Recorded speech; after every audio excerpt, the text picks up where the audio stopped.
Cristo Jesús. Como decía ahorita la lectura que tomó Caro, ¿no? Y lo que también hermano ahorita nos decía, es una fiesta, ¿no? Es una fiesta poder estar hoy acá y saber que todas aquellas cosas que nos narraba la lectura, nosotros las merecíamos, pero el Señor Jesucristo quiso pagar por nosotros.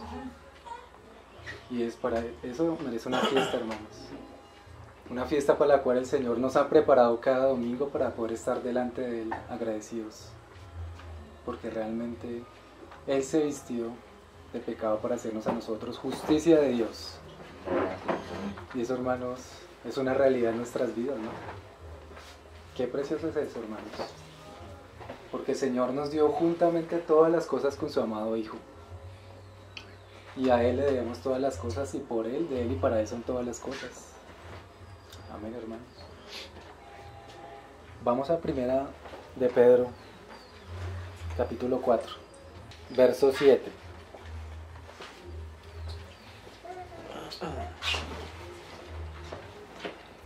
Padre Santo, en el nombre de tu precioso Hijo, Señor, estamos esta mañana delante de ti, Señor. Ponemos este estudio en tus manos, Señor. Direcciónanos, que sea para edificación de tu iglesia, Señor. Danos entendimiento, abre nuestro corazón, abre nuestro espíritu, Señor, porque sabemos que toda tu palabra es verdad, Señor. Y que tu consejo es eterno, y como tú has dicho, Señor, tu palabra permanece para siempre, Señor. Amén. Dice: mas el fin de todas las cosas se acerca. Sed pues sobrios y velad en oración. Hace un tiempo nosotros habíamos empezado acá una serie que trataba acerca de algunas señales antes del fin, antes de la venida de nuestro Señor Jesucristo. Pero esto, hermanos, aunque es un estudio de cierta manera escatológico, un estudio que nos lleva a mirarlo del fin de los tiempos, es necesario también, ¿sí? El Señor nos ha llamado a mirar doctrinas fundamentales en la iglesia porque hace parte de la edificación y es primordial. Pero también es importante que el consejo del Señor, que va desde Génesis a Apocalipsis, lo podamos mirar y lo podamos escudriñar y podamos indagar en todas estas cosas, hermanos, porque es consejo del Señor. Aquí Pedro nos está diciendo, el fin de todas las cosas se acerca. Y ya estamos en los tiempos finales. Aún desde que el Señor Jesucristo, después de que el Señor Jesucristo vino, ya la palabra nos habla de que estamos en los tiempos postreros, ¿sí? Sabemos que para el Señor un día es como 1000 años y 1000 años es como un día. Y eso, hermanos, es importante que también lo metemos en nuestro corazón porque el fin de las cosas se acerca. Nosotros hemos visto señales, hermanos, hemos visto cosas. El Señor dice en su palabra que cuando sea como en los días de Sodoma y Gomorra, así en esos tiempos será la venida del Señor Jesucristo. Y no podemos, hermanos, darle la espalda a esto. No podemos dejar de lado estas cosas, porque si el Señor las puso en su palabra, si le puso acá a Pedro decir que el fin de los tiempos se acerca, que debemos escudriñar esto, si le reveló a Juan el Apocalipsis, es con un propósito. Es con un propósito de que nosotros, la iglesia, podamos estar atentos a cuáles son esas señales que el Señor manda antes de su venida, hermanos. Entendiendo nosotros que el consejo del Señor ha sido revelado a nosotros, ¿sí? El Señor revela las cosas a la iglesia, no al mundo. El mundo está en tinieblas. Nosotros somos los que sabemos la verdad. El Señor dice en su palabra: conoceréis la verdad y la verdad nos hará libres. Y parte de la verdad es lo que el Señor nos está revelando acá en la palabra, de aquellas señales del fin. Nos dice Pedro acá: seamos sobrios, velemos en oración. Sobrios, hermanos, atentos, vigilantes a estas cosas, porque esto no lo hacemos con un propósito de mirar solo datos históricos, sino es con el propósito de ver cómo el Señor va encajando una cosa tras otra y cómo la va colocando en la medida de las cosas para que luego nosotros podamos ver que lo que sucedió antes también va a suceder ahora y sucederá después. Entonces debemos estar atentos a estas cosas, hermanos. El estudio que nosotros ya llevamos alrededor de un mes haciendo los lunes como les decía, es acerca de las señales del fin, basándonos en el libro de Daniel. ¿Sí? En Daniel hemos visto ciertas cosas, pero antes de tocar el libro y hacer como el resumen de lo que hemos visto, quiero que vayamos nuevamente, hermanos, a algo que el Señor nos ha tocado mucho en estos últimos estudios, que está en Eclesiastés 1:9. Eclesiastés. Dice desde el verso, voy a leer de un poquito desde el verso 1. Capítulo 1 de Eclesiastés. Palabras del predicador hijo de David, rey de Jerusalén. Vanidad de vanidades, dijo el predicador. Vanidad de vanidades, todo es vanidad. ¿Qué provecho tiene el hombre de todo su trabajo con que se afana debajo del sol? Generación va y generación viene, mas la tierra siempre permanece. Y ahí me detengo un momento, hermanos, porque lo que estamos viendo es cómo generación de reyes va y cómo generación de reyes viene. Y cómo el Señor ha puesto reyes y ha quitado reyes. Y cómo hasta el día de hoy también vemos esa realidad a nivel mundial. Y cómo también debemos estar atentos a estas cosas. Generación va, generación viene, mas la tierra permanece para siempre. Porque la tierra es de Dios, porque su creación es de Él. Y solo lo que el Señor ha establecido, las cosas inconmovibles, son las que van a quedar. Las conmovibles se van a ir, como lo hemos visto con todos aquellos reyes. Y me adelanto entonces al nuevo. ¿Qué es lo que fue? Lo mismo que será. ¿Qué es lo que ha sido hecho? Lo mismo que se hará, y nada de nuevo debajo del sol. Todo lo que nos antecedió antes va a volver a suceder. Todo lo que está sucediendo ahorita ya pasó. Y todo lo que está sucediendo ahorita también va a pasar después. Hermanos, eso es una realidad y hace parte de la sabiduría de Dios que quiere poner sobre su iglesia. Si nosotros no conocemos los hechos históricos que el Señor nos muestra en su palabra, porque la palabra de Dios también, aparte que es viva y eficaz, nos muestra estos datos históricos. Nos muestra las cosas que nos antecedieron para que nosotros estemos ahorita vigilantes y podamos ver cuál es la realidad que nos acoge ahorita. Eclesiastés nos muestra, por la revelación del Espíritu a Salomón, que las cosas que antecedieron van a ser después. ¿Sí? Y acá lo que nos acoge en este momento, lo que nos ocupa, es poder mirar un poquito acerca de esos imperios, acerca de esos reyes, acerca de estos personajes que en un tiempo pasado precedieron y que ahorita también son. ¿Sí? Leíamos en algún momento Apocalipsis cuando nos hablaba, por ejemplo, de una de las bestias, la cuarta bestia. ¿Sí? Aquella que fue, es, pero no es. O sea, que no ha suplido toda la medida. ¿Sí? Entonces, tenemos que estar atentos a esas cosas, hermanos. Vamos ahora sí a Daniel capítulo 2. Tengámoslo un momento, hermanos, y primero vayamos a Isaías 14. Isaías 14,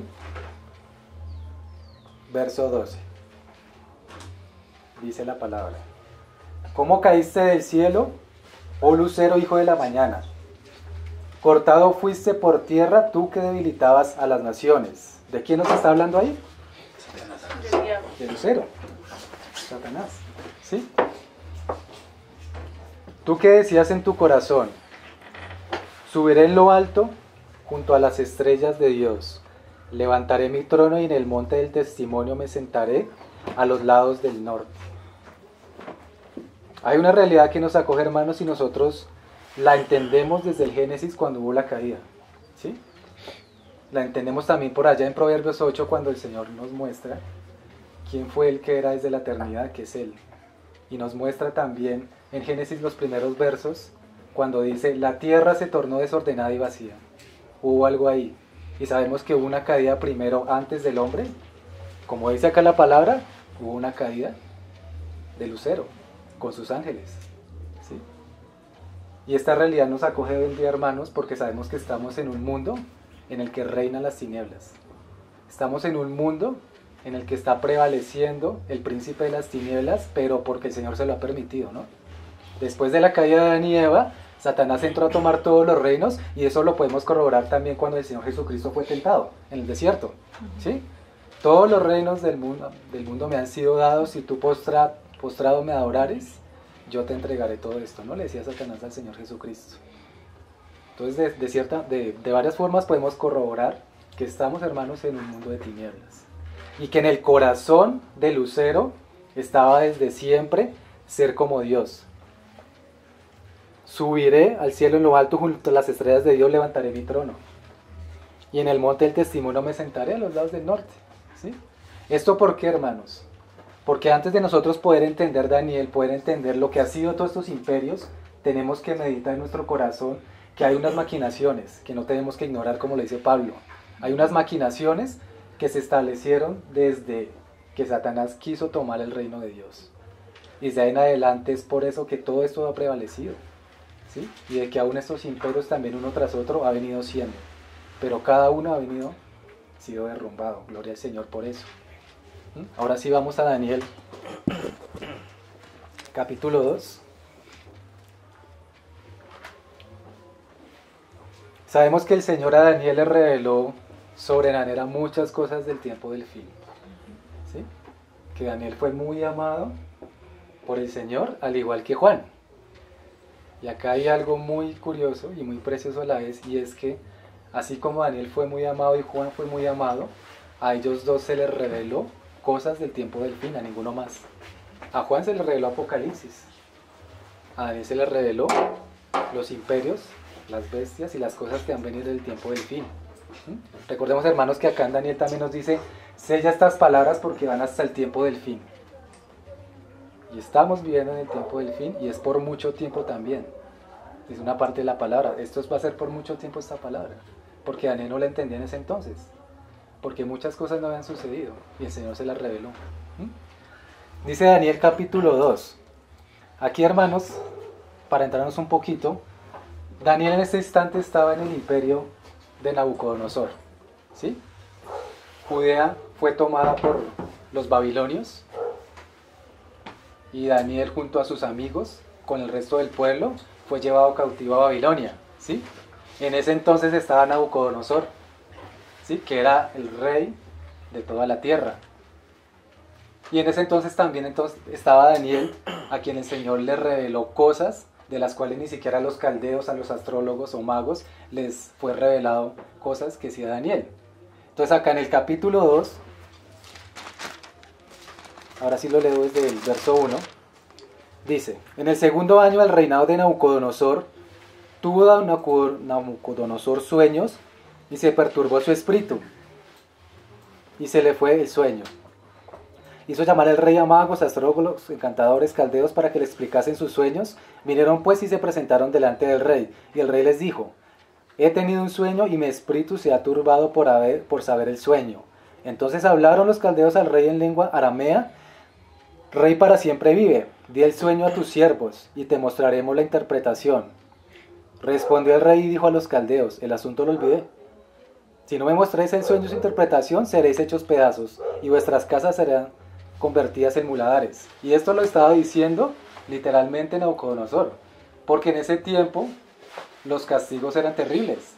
Literalmente eran desmembrados aquellos que no obedecieran las órdenes del rey. Y estos hombres, pues que no conocían nada, porque muy seguramente muchas cosas eran engañando al rey o inventándose cosas.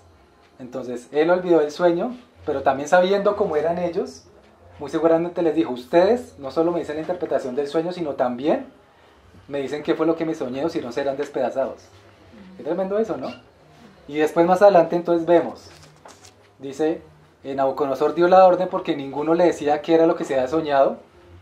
Entonces dio la orden de que todos los sabios de Babilonia fuesen asesinados, incluyendo Daniel y sus 3 amigos, porque ellos ya eran considerados como sabios. Recordamos en el primer capítulo que Daniel con sus 3 amigos fueron también escogidos para que sirvieran al rey de Babilonia, Nabucodonosor, porque eran digamos que entre los mejores del pueblo de Judea, y eran entendidos en ciencia, en sabiduría y en muchas cosas. ¿Sí? Entonces ellos también calaban ahí en el mismo capítulo, hermanos, verso 29. Capítulo 2, verso 29. Entonces, ¿qué pasaba ahí? Daniel le dijo a uno de los funcionarios del rey que no los matase, que él iba a ir directamente ante el rey para decirle qué era lo que se había soñado y cuál era su interpretación. Daniel oró al Señor y el Señor le reveló estas cosas, ¿sí? Y luego ya Daniel va ante el rey y le muestra qué fue lo que realmente se soñó. Dice el verso 29. Estando tú, oh rey, en tu cama, te vinieron pensamientos por saber lo que había de ser en lo porvenir. Y el que revela los misterios te mostró lo que ha de ser. Y a mí me ha sido revelado este misterio no porque en mí haya más sabiduría que en todos los vivientes, sino para que se dé a conocer al rey la interpretación y para que entiendas los pensamientos de tu corazón. Tú, oh rey, veías y he aquí una gran imagen. Esta imagen que era muy grande y cuya gloria era muy sublime, estaba en pie delante de ti, y su aspecto era terrible.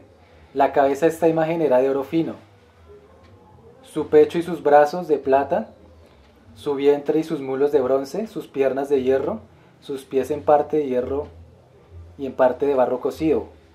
Estabas mirando hasta que una piedra fue cortada no con mano, e hirió a la imagen en sus pies de hierro y de barro cocido y los desmenuzó.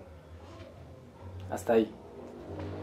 Entonces Nabucodonosor veía una imagen que tenía entonces una cabeza y unos pechos de oro, ¿sí? Los brazos de plata, muslos, abdomen y muslos de bronce, y el resto de las piernas de hierro y los pies de hierro mezclado con barro cocido, ¿sí?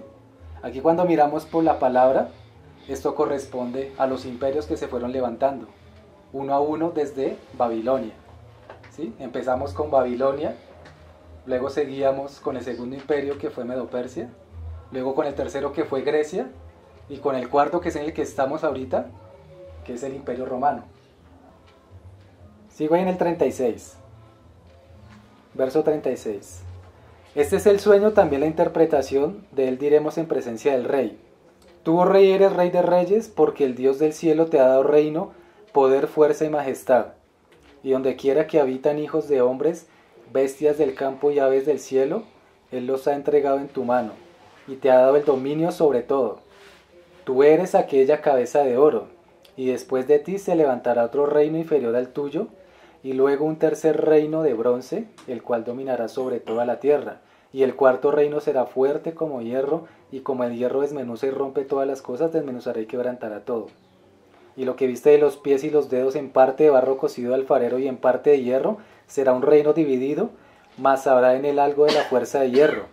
Así como viste hierro mezclado con barro cocido, y por ser los dedos de los pies en parte de hierro y en parte de barro cocido, el reino será en parte fuerte y en parte frágil.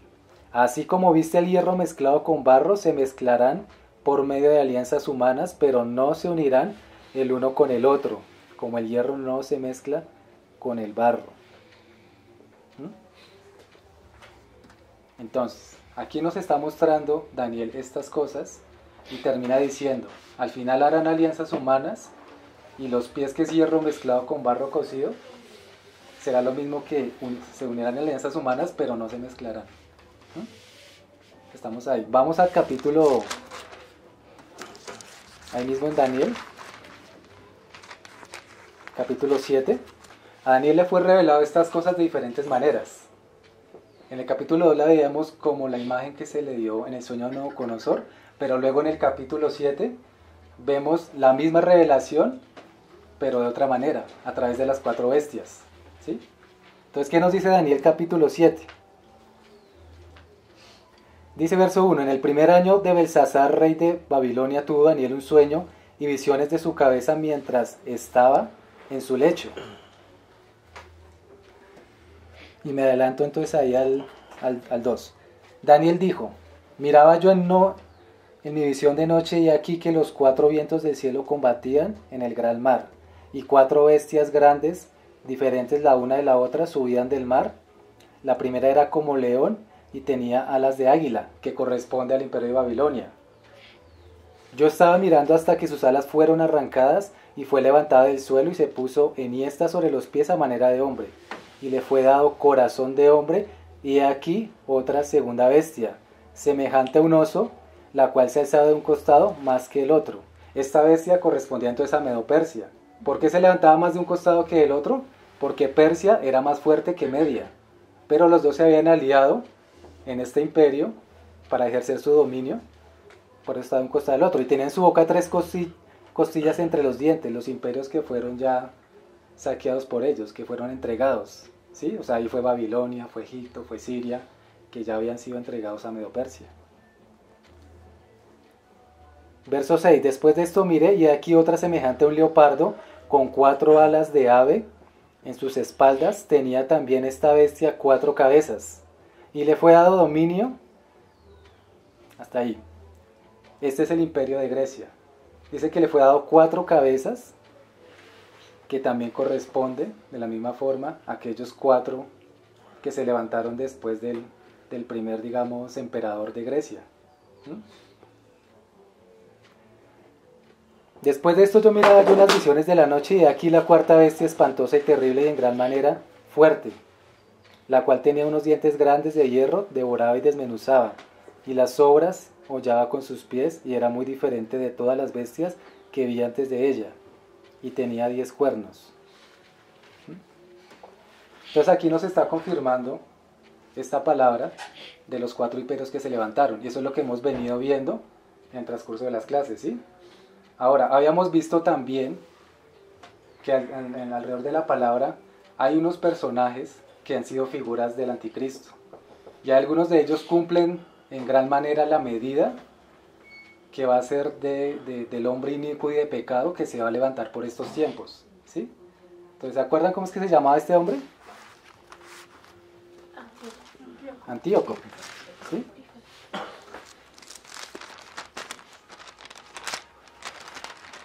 Daniel 8, dice el verso 1. En el año 3º del reinado del rey Belsasar me apareció una visión a mí, Daniel, después de aquella que me había aparecido antes. Vi en visión, y cuando la vi, yo estaba en Susa, que es la capital del reino en la provincia de Elán. Vi pues en visión, estando junto al río Ulaí, alcé los ojos y miré, y he aquí un carnero que estaba delante del río, y tenía 2 cuernos, y aunque los cuernos eran altos, uno era más alto que el otro. Este carnero también corresponde al imperio de Media y de Persia. Y el más alto creció después. Vi que el carnero hería con los cuernos al poniente, o sea, al occidente, al norte y al sur, y que ninguna bestia podía parar delante de él, ni había quien escapase de su poder, y hacía conforme a su voluntad, y se engrandecía. Mientras yo consideraba esto, he aquí un macho cabrío venía del lado del poniente, sobre la faz de toda la tierra sin tocar tierra, y aquel macho cabrío tenía un cuerno notable entre sus ojos. Y vino hasta el carnero de 2 cuernos que yo había visto en la ribera del río, y corrió contra él con la furia de su fuerza. Y lo vi que llegó junto al carnero y se levantó contra él y lo hirió, y le quebró sus 2 cuernos, y el carnero no tenía fuerzas para pararse delante de él. Lo derribó por tanto en tierra y lo pisoteó, y no hubo quien librase al carnero de su poder. Ahora ahí mismo en este capítulo, el verso 19, dice: y dijo, he aquí yo te enseñaré lo que ha de venir al fin de la ira, porque eso es para el tiempo del fin. En cuanto al carnero que viste que tenía 2 cuernos, estos son los reyes de Media y de Persia. El macho cabrío es el rey de Grecia, y el cuerno grande que tenía entre sus ojos es el rey primero. ¿Listo? Aquí nos confirma la palabra entonces que esos 2 imperios, que ese carnero y el macho cabrío, corresponde uno a Medo-Persia y el otro corresponde a Grecia. ¿Listo? Nos habíamos enfocado entonces un poco más en la parte de Grecia, porque desde ahí había salido este hombre inicuo que se llamaba Antíoco Epífanes. ¿Sí? Vamos a repasar un poquito, hermanos, para traer a memoria esto. Vamos entonces ahí al capítulo 11 de Daniel. Nos dice la palabra que el imperio griego, por una parte 4 cabezas, y luego en otra parte nos muestra que son 4 cuernos. ¿Sí? Habíamos hablado de que el que fue fundador de ese imperio griego fue Alejandro Magno, o Alejandro el Grande. Que Alejandro, después de que supo que iba a morir, tuvo que heredarle su reino a 4 reyes, a 4 generales. ¿Sí? Porque los de su descendencia fueron asesinados, sus 2 hijos. Entonces él tenía que dejarle a alguien algo. Pero él en su astucia no quiso dejarle eso a una persona, sino que quiso entregar su reino de manera dividida. Como él se hacía llamar también Alejandro el Grande, ¿sí? Muy seguramente hizo eso también de aposta, de hacer división en los reinos. Entonces dejó 4 generales dos de los cuales uno se llamó Ptolomeo, otro Seleuco, otro se llamó Lisímaco y otro se llamó Antípatro. ¿Listo? Los que nos ocupan en este momento entonces son los reyes del norte, que son los Seleucidas, o sea, desde Seleuco la dinastía de los Seleucidas, y los reyes del sur, que son los de la dinastía de los Ptolemaicos, o sea, la parte de Egipto, ¿sí? Ahí nos vamos acordando de esto, ¿sí? Ok. Entonces salieron estos 4 cuernos, cada uno por su lado empezaron a ejercer.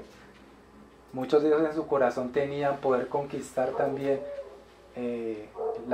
digamos que los espacios o lo que Alejandro les había heredado a los otros para quedarse con todo el imperio, ¿sí?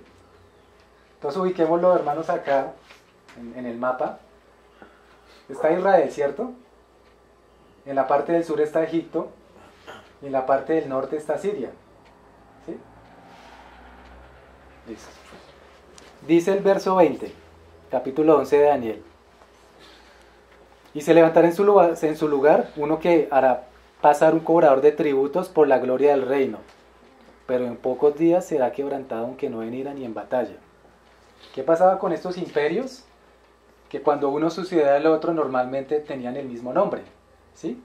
Habíamos hablado de que, por ejemplo, con Nabucodonosor, que fue Nabucodonosor I, luego el otro fue Nabucodonosor II, el que lo sucedió así sucesivamente, ¿sí? Ponemos ejemplo también, digamos, con los papas, que está Juan Pablo I, Juan Pablo II, ¿sí? Así mismo, entonces que cuando hablamos de un rey, no significa que sea una sola persona, sino pueden ser muchas personas en ese mismo reinado, pero se colocan nombres diferentes, ¿sí? Entonces dice acá, ese cobrador de tributos, ¿quién era? Vamos a aprovechar acá que está el tablero.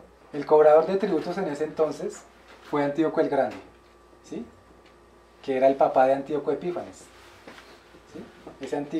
Este Antíoco Grande era un hombre que bueno, dejó como descendencia a Antíoco y también dejó como descendencia a Seleuco IV, que fue uno de los reyes de Grecia, ¿sí?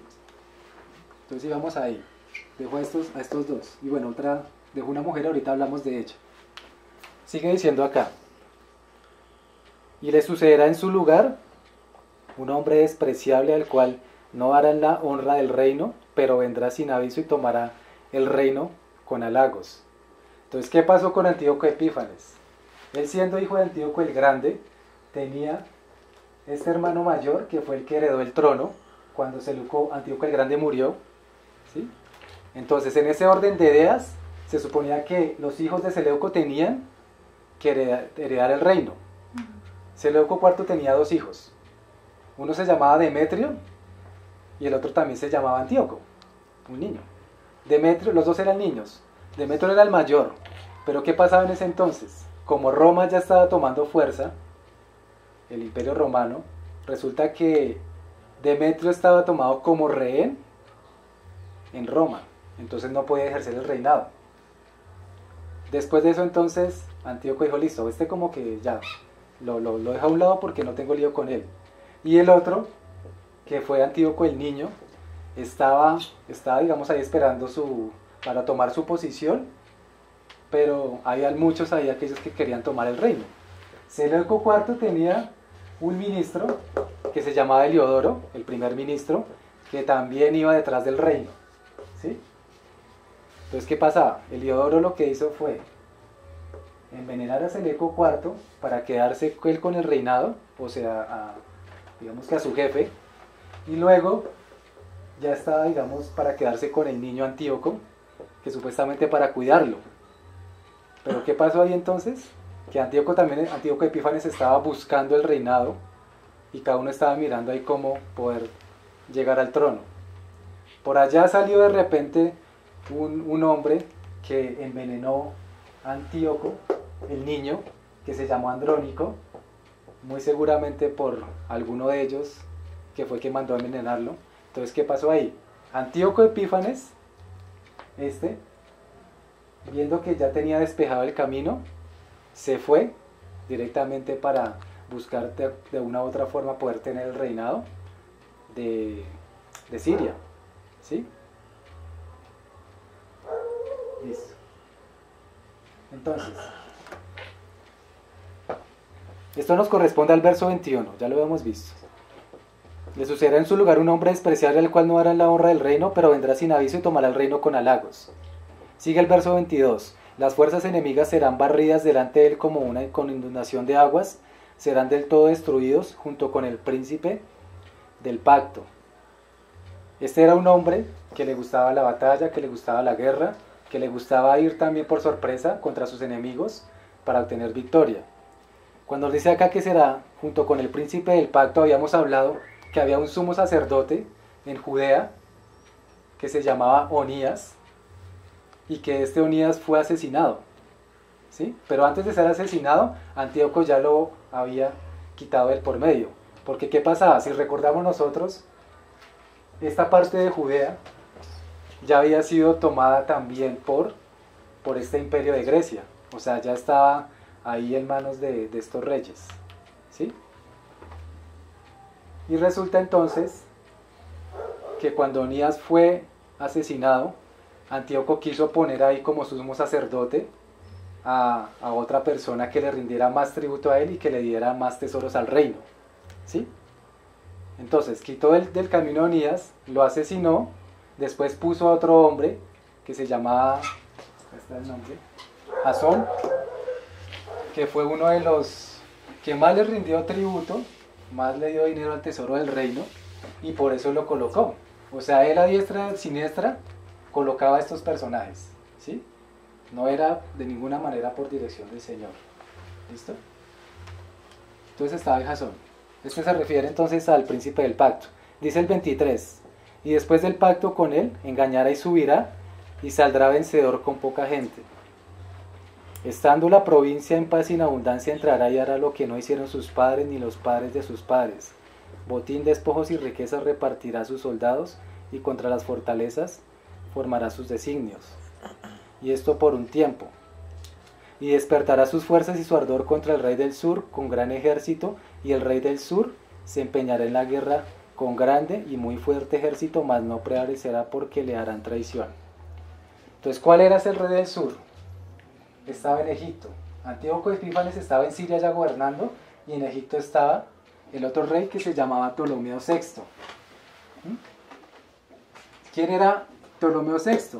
Resulta que este era un sobrino de Antíoco, porque Antíoco el Grande, o sea el papá de Antíoco Epífanes, había tenido otra hija que se llamó Cleopatra.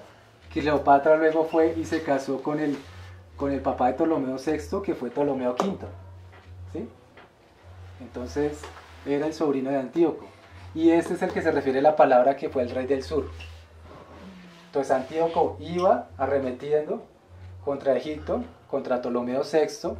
Ptolomeo intentó defenderse, pero a él también los de su corte le hicieron traición, porque muchos de su corte se fueron con Antíoco Epífanes para hacerle la judía a él. Entonces, ¿qué pasó? Fue traicionado, y aparte de eso también le fue entregado esto. ¿Listo?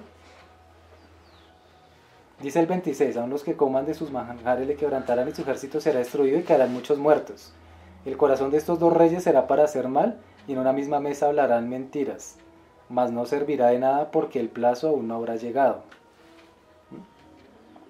Cuando Ptolomeo VI fue tomado como rehén por Antíoco, porque él fue a Egipto, finalmente lo arremetió en guerra, lo tomó como rehén, y luego allá en su reino lo que hacía Antíoco era decirle, tratar de convencerlo para que luego, digamos, se quedasen con el imperio de Egipto. Porque ¿qué pasó ahí? Cuando Ptolomeo VI fue tomado como rey y Antíoco ganó una parte de Egipto, los egipcios lo que hicieron fue poner a otro rey que se llamó Ptolomeo VII, que era el hermano de Ptolomeo VI, ¿sí? Entonces Antíoco ahí lo estaba tramando, le estaba engañando, y eso para que fuesen los dos a tomar este imperio. Y entonces dice que ellos dos en la misma mesa hablaban cosas, pero eran los dos diciéndose cosas, pero los dos sabían que eran mentiras. Cada uno era buscando su forma. Antíoco quería ganar a Egipto, y Ptolomeo VI queriendo también quedarse nuevamente con lo que le había sido quitado. Entonces fueron ellos allá, sigue el verso Verso 28.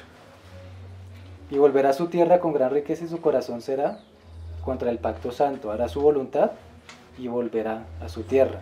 Entonces fueron ellos dos contra Ptolomeo VII, pero ahí en medio de eso Antíoco no logró quedarse con todo Egipto, más sin embargo, por ahí Ptolomeo VI sí se quedó con una parte y su hermano se quedó, Ptolomeo VII se quedó con otra parte. Antíoco no pudo lograr lo que se había propuesto desde un principio. Entonces Ptolomeo VI se quedó por allá en una ciudad como sede del reino que se llamaba Menfis. Ptolomeo VII se quedó en una ciudad que se llamó Alejandría, que están dentro del mismo Egipto. ¿Sí? Listo. Volverá a su tierra con gran riqueza y su corazón será contra el pacto santo.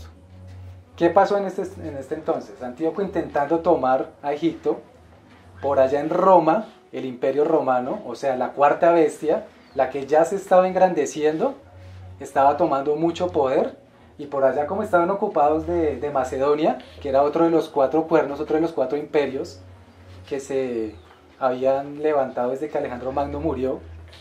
Entonces Roma, ya habiéndose ocupado de Macedonia y habiéndolo tomado, ya fue a ocuparse de Antíoco, ¿sí? Y de Egipto, porque Roma obviamente también, al igual que Grecia, que estos reyes querían también ser dueños del mundo y tomarse todos estos países, ¿sí? Entonces llegó Roma, un enviado a Egipto mientras estaba Antíoco allá, un hombre que también fue amigo, entre comillas, de Antíoco Epífanes cuando él estaba en Roma, porque Antíoco Epífanes, cuando era pequeño, estuvo como rey en Roma, conoció mucha gente, después hizo sus influencias y demás, y también utilizó todo eso para luego llegar también a Siria. Entonces, un enviado de Roma llegó hasta Antíoco Epífanes, ahí en Egipto, con un decreto del Senado. Pasó un caso curioso acá, y fue que Antíoco, cuando lo vio, considerando él que era un gran amigo, entonces, ¿qué fue? Gracias, Caro. ¿Qué fue lo que hizo Antíoco? Fue a saludarlo con esa alegría, mi amigazo del alma y no sé qué. Llegó entonces este hombre que se llamaba Lucius, con un decreto del Senado romano en la mano, y apenas Antíoco lo fue a saludar, se lo puso en la mano, ese decreto. ¿Qué era lo que decía el decreto? Que Antíoco tenía que salir inmediatamente de Egipto. Porque Roma ya había dado esa orden, y Roma quería parar a Egipto.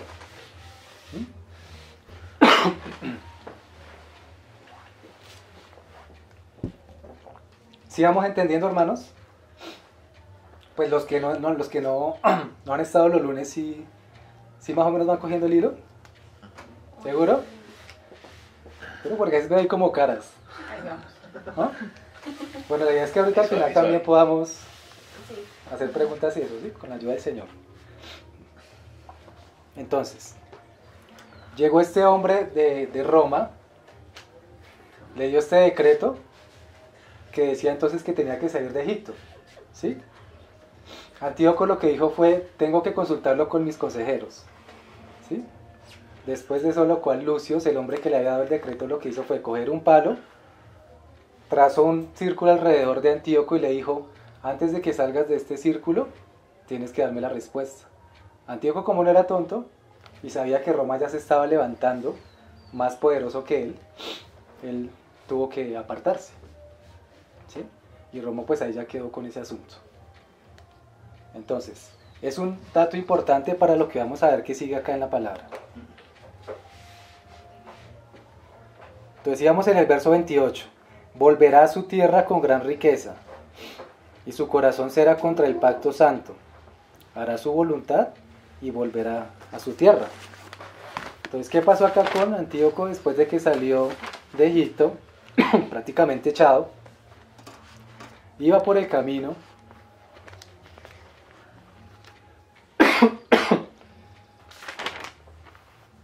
y resulta que por allá en Siria y en Judea había llegado el rumor de que con todo esto que ha sucedido, Antíoco había muerto, ¿sí? Entonces, ¿qué pasaba? ¿Recuerdan que ahorita yo les decía de Onías? ¿Que quién era Onías entonces? El sumo sacerdote. ¿Sí? No sople tú, Bueno, ya. los demás. A ver. Listo, ¿y entonces quién reemplazó a Onías? ¿Y por qué lo reemplazó? Porque lo asesinaron, ¿cierto? A Onías. Y había ¿Y por qué fue Jasón colocado ahí? ¿Quién lo colocó? Antíoco. No. Sí. Antíoco. ¿Y cuál era la razón, cuáles eran los criterios que Antíoco tenía para colocar a sumos sacerdotes? Porque él daba mucho tributo. Porque tenía plata, ¿no? Y por otra razón, que si ustedes se acuerdan, era que fuera el más helenista. ¿Sí se acuerdan los que estuvieron en la clase esa palabra, no? O sea, sí, eran los más. Los helenistas. ¿Qué eran los helenistas entonces? Aquellos, los griegos se hacían llamar helenos, ¿sí? Yo creo que alguna vez han escuchado ese término. ¿Qué eran los helenos? Ellos, después de que conquistaban varios pueblos, querían imponer su cultura y sus costumbres a esos pueblos, o sea, helenizarlos, ¿sí? Y dentro de esos pueblos también que fueron helenizados estuvo también Judea. La razón por la que el Señor permitió que Antíoco Epífanes arremetiera contra Judea fue enviando un juicio, fue enviando castigo a Israel. Porque si ustedes recuerdan lo que pasó en Israel, ¿qué fue? Ellos también quisieron helenizarse, ellos también quisieron abandonar el pacto santo e ir a favor de este imperio griego y tomar sus costumbres. No en vano, hermanos, vemos hoy en día muchas de estas cosas en el mundo y a veces hasta en nosotros mismos, es helenismo.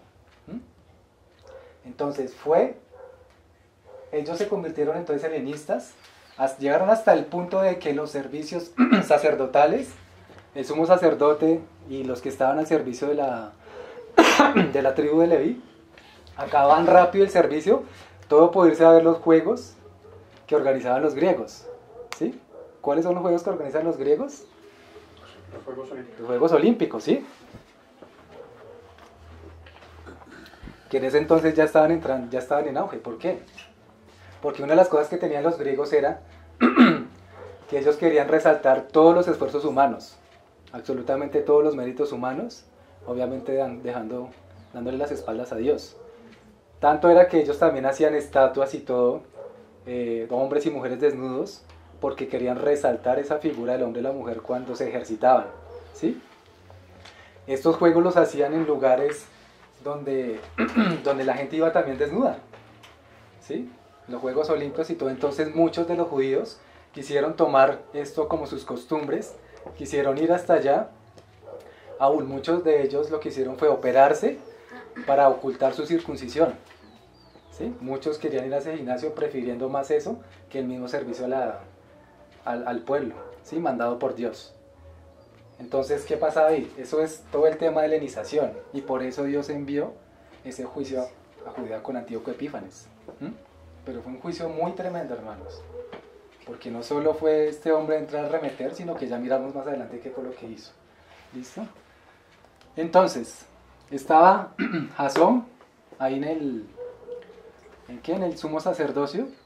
Después de eso, el mismo Antíoco colocó a otro hombre, o sea, lo sacó de taquito y puso a un hombre que se llamó Melenao, porque este era todavía más helenista y tenía todavía más plata para pagar tributo al reino. Y Antíoco Epífanes, como era desesperado por el dinero, porque era un hombre que también le encantaba dar regalos así esplendorosos a los suyos, a sus soldados y todo, entonces él siempre estaba muy pendiente de las finanzas del reino y todo. Hay por ahí una parte que leímos en un documento histórico, el de Macabeos, que decía que les pagó el sueldo completo de un año a los soldados para que estuviesen atentos a lo que pudiese pasar porque estaban en tiempos de guerra, ¿sí? Entonces, estaba ahí Melenao, y cuando Jasón, por allá en Transjordania, que le tocó exiliarse, porque después de que Antíoco lo sacó, le tocó seguramente huir para que no lo matasen, se enteró supuestamente que Antíoco había muerto, y dijo, tomó 1000 hombres, dijo, voy a ir entonces otra vez a Jerusalén, y me voy a adueñar del sumo sacerdocio, voy a quitar otra vez a Melenao de ahí. Fue este hombre entonces allá a Jerusalén, con toda esta multitud de hombres, arremetió entonces contra Jerusalén, contra el templo, volvió a tomar el sumo sacerdocio. Cuando Antíoco se enteró de esto, que iba bien aburrido, bien triste y todo, después de que lo habían sacado con una patada de Egipto, ¿qué fue lo que hizo él? Envió un ejército de soldados entonces para que tomaran el control allá en Jerusalén y volvieran a poner a Melenao como sumo sacerdote. ¿Listo? Entonces por eso dice la palabra ahí, verso 28. Volverá a su tierra con gran riqueza, su corazón será contra el pacto santo, hará su voluntad y volverá a su tierra. Sigue el 29, al tiempo señalado volverá al sur, mas no será la postrera venida como la primera, que es cuando fue por lana y salió trasquilado por parte del ejército del Imperio Romano, porque vendrán contra él naves de Quitín, y él se contristará y volverá, y se enojará contra el pacto santo, y hará según su voluntad. Volverá pues y se entenderá con los que abandonen el santo pacto, y se levantarán de su parte tropas que profanarán el santuario y la fortaleza, y quitarán el continuo sacrificio y pondrán la abominación desoladora. Entonces, ¿qué pasó acá? Antíoco no se contentó con poner solo fin a la revuelta, sino que se propuso en su corazón terminar totalmente con la religión judía y helenizarla. ¿Sí? Estaba tan lleno de ira en su corazón que lo que quiso fue desquitarse con Israel. ¿Sí? No tuvo Egipto, pero entonces seguramente él dijo, tampoco me van a quitar ahora a Israel, que esto es mío. ¿Sí? Entonces llegó allá, se enojó contra el pacto santo, o sea, contra Israel, ¿sí? Contra todo lo del Señor, y arremetió. Entonces no se contentó solo con eso, sino que dio orden que se suspendieran los rituales por completo, que se destruyeran los escritos sagrados, que no se observaran más los días de fiesta, incluyendo el día de reposo, que se aboliesen las leyes y la costumbre de circuncidar. Mandó a construir en el templo de Jerusalén, o sea, en el templo del Señor, donde está el atrio, el lugar santo, el lugar santísimo, mandó a construir un altar dedicado al dios Olimpo, al dios Zeus Olimpo. Si recuerdan, Antíoco se hacía llamar Teos Epífanes, o sea, Dios manifiesto, ¿sí? Y él decía ser la encarnación de Zeus Olimpo. Entonces mandó hacer un altar dedicado a ese dios, o sea, él mismo, prácticamente, que fue consagrado por allá en el año 167 a.C., sacrificando un cerdo en el altar. Ya sabemos que el cerdo es un animal considerado como inmundo para el Señor, para los israelitas, ¿sí? Entonces, esta deidad, Zeus Olimpo, era conocida entonces dentro de los israelitas. En hebreo se le llamaba Baal Shamayim, que significaba una abominación, y llegó a ser conocido entre los judíos como dos palabras que se dicen Shikushomen, que significa abominación desoladora. ¿Mm? ¿Sí? Entonces miren, hermanos, cómo concuerdan estas cosas históricas con lo que nos dice acá Daniel en la palabra. ¿Sí? Cómo llegó este hombre, y por eso dice ahí la palabra, va a hacer lo que no hicieron sus padres ni los padres de sus padres. ¿Sí? Porque algunos de ellos tal vez arremetían, hacían ciertas cosas, pero llegaban hasta cierto punto, tenían cierto temor de Dios. Este hombre no tuvo ningún temor de Dios, ¿sí? Sino lo que hizo fue adentrarse hasta el templo, establecer este altar, rendir culto, sacrificar un cerdo y hacerse él pasar como Dios, prácticamente, ¿sí?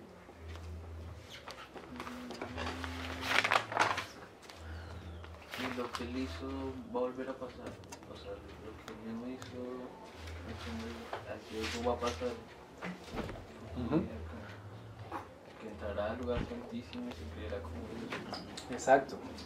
No va a ser obviamente así súper exacto y todo, porque estamos en una era diferente a la era que fue cuando este hombre quiso arremeter. Pero sí, hermanos, por eso leamos Eclesiastés al principio. ¿Qué es lo que fue? Lo mismo que será.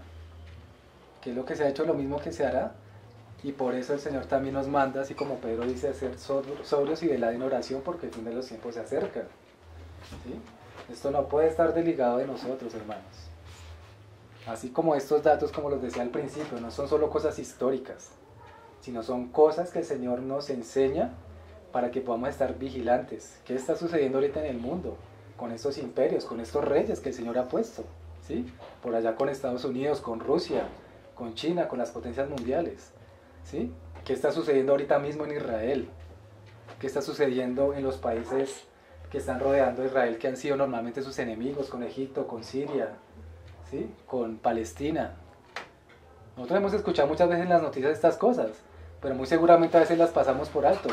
Uno dice, tal vez eso como que es de allá de eso, pero nos corresponde a nosotros, hermanos, también estar atentos a esto. Porque el Señor dice que no podemos ignorar las maquinaciones de Satanás. Y así como Antíoco cumple en cierta medida estas características de anticristo, de esa misma forma nosotros con la palabra de Daniel podemos estar atentos a este hombre inicuo que se llegase a levantar ahorita en estos tiempos, ¿sí? Con todo esto que hay ahorita de los imperios, del mundo dividido, recordemos que estamos ahorita, ¿en cuál bestia? En la cuarta. O sea, en Roma, ¿sí? Y Roma por allá también tiene bastante que ver con esto, ¿sí? Todo eso tenemos que estar atentos, hermanos.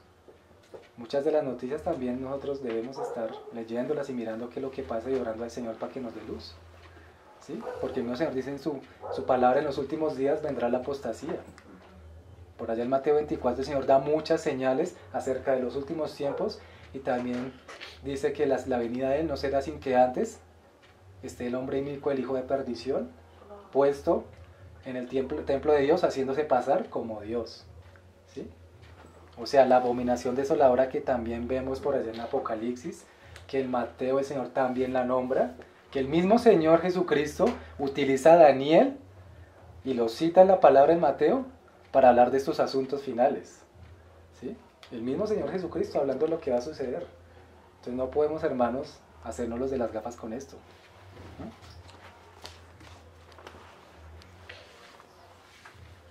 Listo. Entonces, eso fue como un estudio a grosso modo de lo que hemos visto estos últimos días.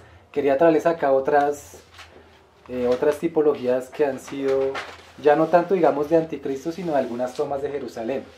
Porque recordemos también que en Jerusalén, allá en Israel van a pasar ciertas cosas y eso va a ser señales.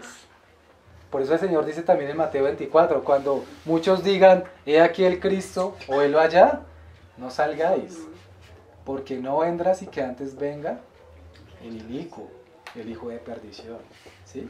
Muchos en este tiempo dirán, y ya lo hemos visto, con falsos profetas, falsos maestros, hasta, no me acuerdo si fue como hasta el año 2000, más o menos, que habían hecho una estadística de cuántos hombres en la tierra se habían hecho llamar que eran Jesucristo que ya ha venido, y fueron más de 2000 hombres, eso fue hasta el año 2000, ahora imagínense hoy, ¿sí?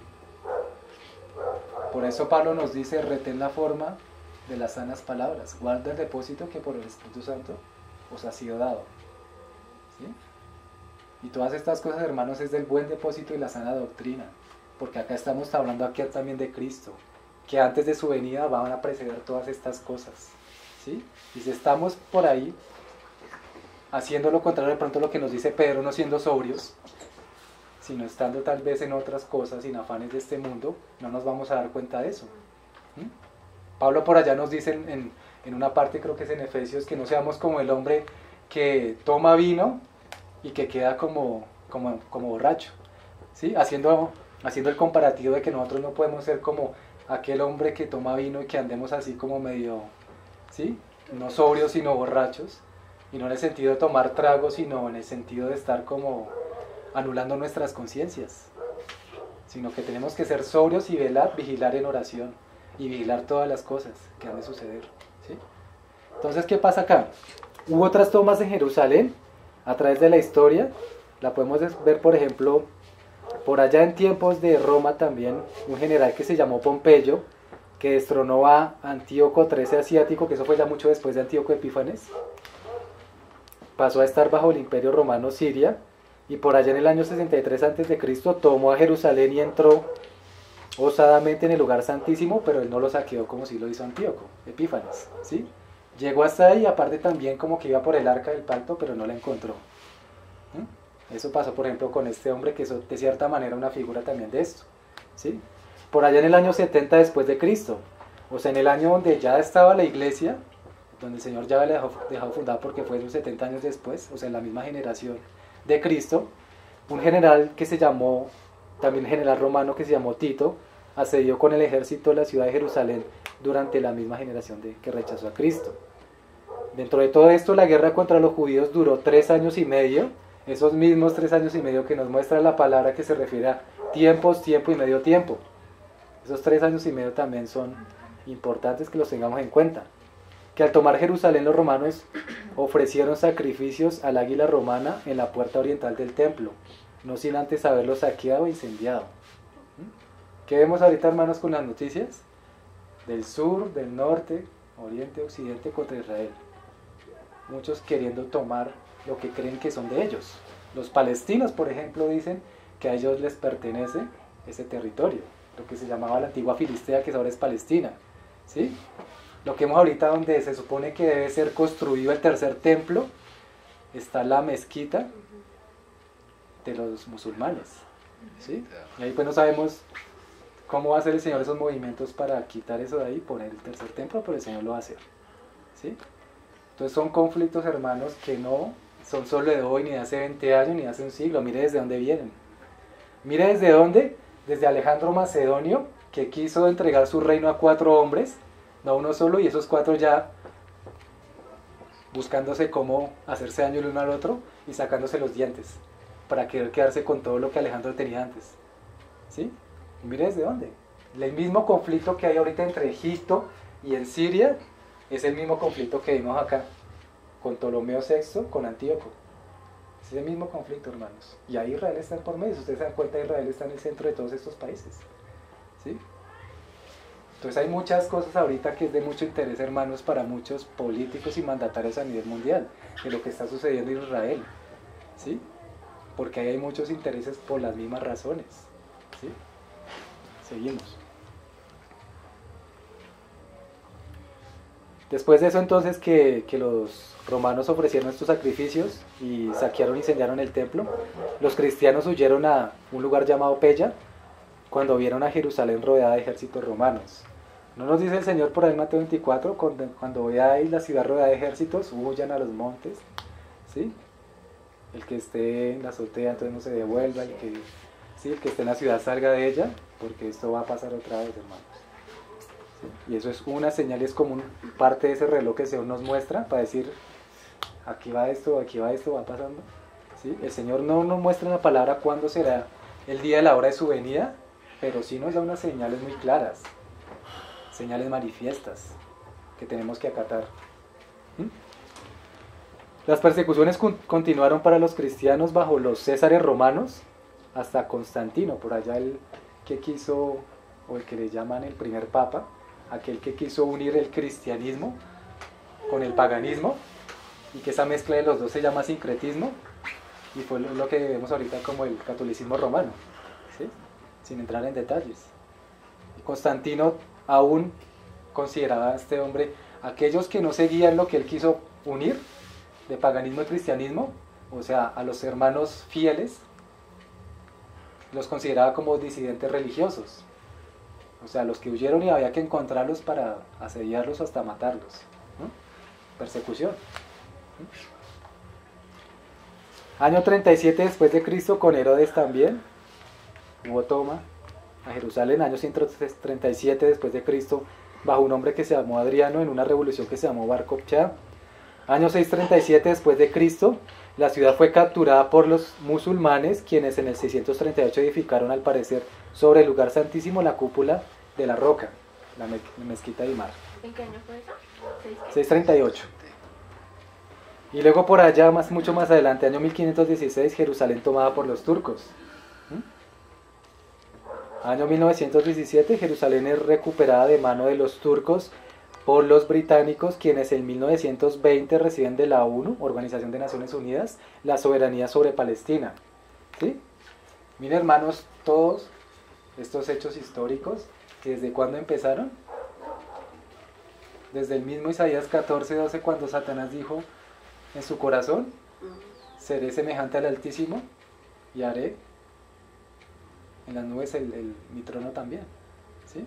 Aún ni siquiera en la misma caída de Nieva, sino antes, por allá en la caída de los ángeles. Y bien hasta hoy, hermanos. ¿Por qué el Señor también muestra a Daniel con esa forma de bestias, los imperios? Porque son imperios que están siempre a favor de las tinieblas, a favor del enemigo, ¿sí? Son los imperios mundiales, pero nosotros somos el remanente, ¿sí?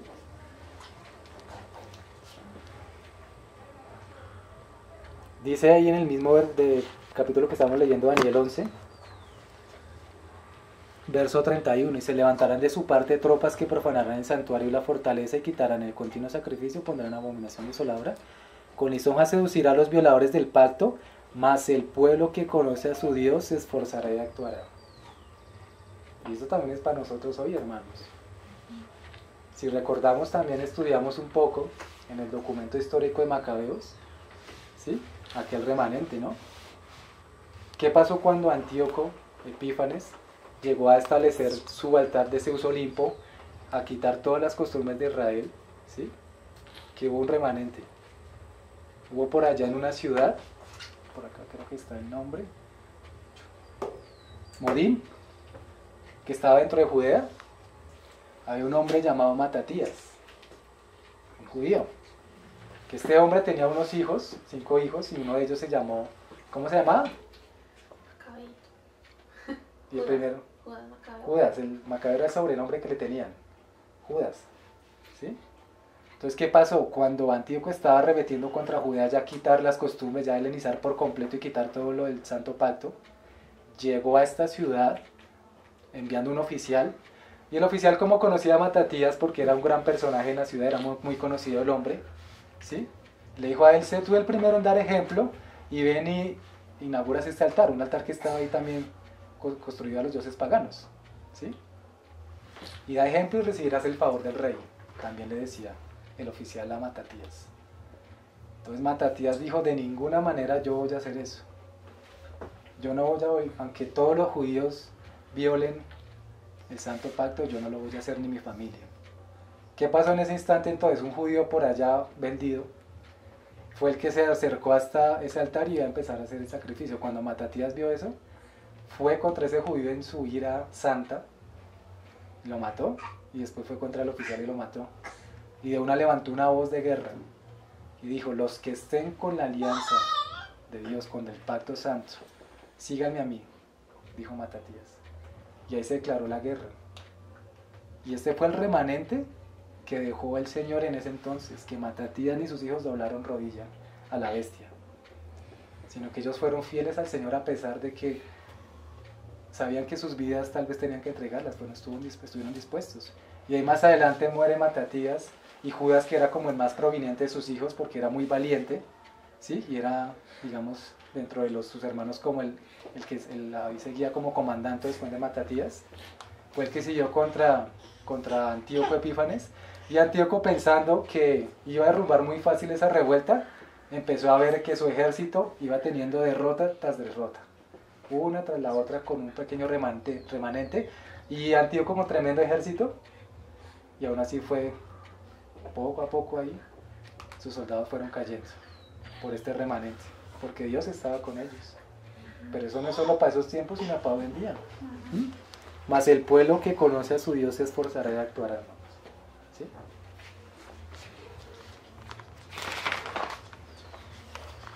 Año 1948 nace el Estado de Israel, después de la Segunda Guerra Mundial.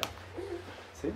Recordemos que durante la Segunda Guerra Mundial el asedio fue terriblemente contra los judíos, murieron muchísimos, prácticamente que al final un remanente también más o menos de unos 600 judíos, que era lo que quedaba de Israel, fueron botados al desierto de Israel, porque Israel la mayoría es un desierto, supuestamente para hacerles valer los derechos, porque entonces ya estaban en prominencia los derechos humanos y el Señor moviendo todas las fichas para que su pueblo se mantuviera vivo, que no se fuera a extinguir. Si se hubiera extinto, entonces habría sido terrible, porque Dios no sería Dios entonces, que prometió guardar a su pueblo y guardar a las naciones desde la promesa que le hizo a Abraham, y siguió con Isaac y con Jacob, ¿sí? Estos 600 judíos allá empezaron a levantarse en menos años de lo que muchas naciones y países desarrollados pudieron haberse levantado. El Señor les dio una gracia y Él estaba con ellos, que fue algo tremendo, cómo se levantó Israel entonces. Entonces en el 48, prácticamente cuando terminó la Segunda Guerra Mundial, fue que nació el Estado de Israel, ¿sí? Luego por allá en el 67 se recobra Jerusalén por los israelitas, ¿sí? Porque Jerusalén ahí estaba todavía tomada, pero los israelitas la recobran, y en el 1980 se declara la ciudad, o sea Jerusalén, capital de Israel. ¿En cuándo? 1980. Entonces, todo esto miremoslo, hermanos, que no es solo historia, sino ver cómo nuestro Señor, nuestro Dios vivo es el Dios de la historia, que Él desde el principio a fin ha tenido el control de todas las cosas. Y que aunque pareciese como en estos tiempos que como que todo está más terrible, está más complejo, el Señor siempre trabaja con su remanente. Pero nosotros tenemos que ser ese pueblo, hermano fiel, que se esfuerza y actúa. Tenemos que estar firmes, hermanos, porque Dios está, si bien está en control de todo, Él trabaja con ese remanente fiel, ¿sí? Lo otro, hermanos, es que con todo esto pues tenemos que discernir también la verdad de la mentira, ¿no? Como hablamos ahorita del tema en cuanto a los helenistas, tal vez hay cosas en nosotros que puedan ser de esos helenistas todavía. Helenistas es estar ahorita con las cosas del mundo. Juan nos dice por su palabra, no améis al mundo ni las cosas que están en el mundo. El que ama al mundo, el amor del Padre no está en él. Y amar las cosas del mundo es amar a la bestia. Y por ende es amar las tinieblas y por ende es ser helenistas. ¿Sí? Tenemos que discernir, hermanos, y aprender a desactivar las mentiras también. Ahorita, digamos, no, Satanás no viene ahorita, digamos, quebrantándonos como si en ese tiempo, de que llegaba el que no le sirviera al rey, entonces le iba a despedazar, como pasó Nabucodonosor cuando si no le iban a decir cuál era su sueño, ¿sí? Pero ahorita, hermanos, puede ser hasta más peligroso porque es con sutilezas, más peligroso. Si nosotros no aprendemos a discernir la verdad de la mentira, entre esas sutilezas que Satanás nos quiere poner, hermanos, es complejo que podamos llevar un camino de santidad, ¿sí? Por ejemplo, lo que pasó con Daniel en los primeros capítulos, él propuso en su corazón no contaminarse, ¿cierto? De la comida del rey. Y uno puede pensar, no, bueno, una comida, pero eso qué, no pasa nada, ¿sí? Uno puede pensar, no, pero ahorita diciembre, las fiestas, un 24, no pasa nada. Darse una feliz Navidad. No pasa nada darse unos regalos o cosas así. Son sutilezas, hermanos, que están llevando nuestro corazón a seguir amando esas cosas del mundo. Cuando nosotros sabemos que son cosas que no son ciertas. Porque, hermanos, una cosa es entender la palabra y otra cosa es aplicarla. Una cosa es que nosotros lleguemos a comprender cuál es el consejo de Dios en claridad, y otra cosa es que lo apliquemos, que es diferente, hermanos. Y ahí se ve la diferencia entre el cristiano caliente y entre el cristiano tibio. Entonces yo puedo entender muchas cosas, pero me da igual si yo no las aplico. ¿Para qué nos sirve a nosotros tal vez con mucho conocimiento de la palabra si de pronto el 50, el 20% de ese conocimiento lo aplicamos y el resto no? Hermanos, tenemos la palabra de Dios, que es la palabra viva. Y esto acá nos está mostrando las cosas que han de suceder, pero aún más la soberanía de Dios sobre todas las cosas. Y que Dios quiere hijos santos, que Dios quiere hijos entregados en todo, hermanos. Y las excusas ahorita no, tal vez puedan servir que estamos en tiempo de gracia, hermanos, pero allá en el tribunal de Cristo, el Señor nos va a pedir cuentas de todo esto, hermanos. ¿Cómo usaste tu tiempo? ¿Estuviste más con tu trabajo? ¿Estuviste más con mi trabajo? ¿Estuviste más en los asuntos de tu vida o con mi iglesia? ¿Con qué estuviste tú? El Señor no le dijo a Adán cuando tuvo la caída, ¿con quién estás tú? Y Adán, con una mente dividida, pues el Señor ya le está diciendo, tú estás entonces allá. Te creé, te di un espíritu, te di vida, te di para que señoreases. ¿Con quién estás tú? Entonces, hermanos, esto más que un conocimiento histórico es para que nosotros meditemos en el corazón. ¿Cómo estamos hoy delante del Señor? Si realmente las cosas que nosotros ponemos en nuestro corazón, a las reuniones del día a día, los afanes y todo, son realmente una justificación legítima o es simplemente excusas de nuestro corazón. Porque así mismo, hermanos, nosotros cómo vamos a pretender llegar al momento de la persecución que ya finalmente de una u otra manera está haciendo, sin que nosotros nos llevemos en el corazón al Señor por completo, que le amemos y estemos dispuestos como Matatías y sus hijos a morir por Él y a vivir por Él. Si no hay una santidad constante, no podemos pretender llegar allá aquel día que nos digan, ¿sí? Niega a tu Dios y te perdonaremos la vida. A la larga, hermano, las pruebas están todos los días con esto. Y Dios prueba los corazones. Entonces, ¿dónde estamos nosotros? ¿Dónde estamos, hermanos? Porque el Señor acá está levantando una iglesia, Él quiere levantarla con hombres y mujeres fieles. Quiere levantarla con un remanente fiel, no con cristianos tibios. Entonces, hermanos, que nos examinemos nuestro corazón y podamos ver realmente si estamos amando más al mundo o amando más al Señor. El mismo Señor dice por su palabra, no temáis al que puede matar el cuerpo y nada puede hacer con el alma. Temed al que puede destruir el alma y el cuerpo en el infierno. O sea, al Dios altísimo, al Dios vivo. Y por allá en Hebreos no dice, terrible es, cosa terrible y horrenda es caer en las manos de nuestro Dios, o sea, en su ira. Que hermanos, si nosotros ciertamente somos salvos, no tenemos que conformarnos con la salvación, hermanos.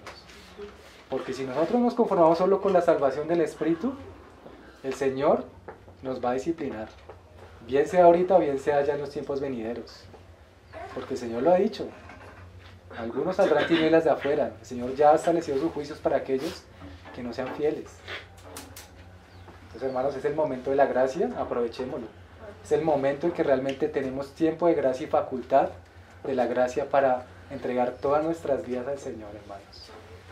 No tenemos excusa. Hemos entendido muchas cosas, pero tenemos que aplicarlas. Y nuestro tiempo es de Dios. Nuestros recursos son de Dios, nuestra vida es de Dios, nuestras familias son del Señor. Entonces que el Señor nos ayude, hermanos. Amén.